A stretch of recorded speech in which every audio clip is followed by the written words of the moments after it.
নমস্কার বন্ধুরা, আমি রাজু হালদার কৃতি ইলেকট্রিক সার্ভিস থেকে। আজকের ভিডিওতে আমি দেখাবো কিভাবে খুব সহজে একটি ইমার্জেন্সি লাইট ঠিক করা যায়। আপনার লাইট যদি চার্জ না হয় বা না জ্বলে তাহলে এই ভিডিওটা শেষ পর্যন্ত দেখুন। এই লাইটের সমস্যা কি হতে পারে? ইমার্জেন্সি লাইট নষ্ট হওয়ার প্রধান কয়েকটা কারণ হলো ব্যাটারি ড্যামেজ, চার্জিং সার্কিট সমস্যা, এলইডি নষ্ট, সুইচ বা ওয়্যারিং লুজ, এইগুলো সমস্যা। এর জন্য কয়েকটি টুলস লাগবে: স্ক্রুড্রাইভার, মাল্টিমিটার, সোল্ডিং ওয়্যার এবং সোল্ডারিং আয়রন। এইগুলো টুলসগুলো হলেই কাজ হয়ে যাবে মোটামুটি। চলো তাহলে বন্ধুরা, লাইটের বোর্ডটি দেখা যাক কি সমস্যা হয়েছে এবং চেক করা যাক। দেখতে থাকুন।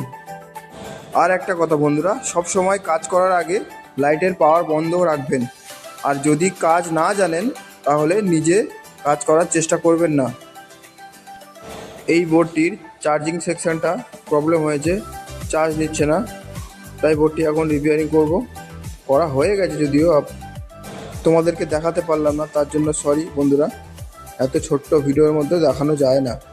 দেখুন লাইটটা এখন রিপেয়ারিং হয়ে গেছে, লাইটটি জ্বলছে এবং চার্জটাও নিচ্ছে। দেখুন রেড লাইট জ্বলছে। ভিডিওটা ভালো লাগলে লাইক, শেয়ার এবং সাবস্ক্রাইব করতে ভুলবেন না।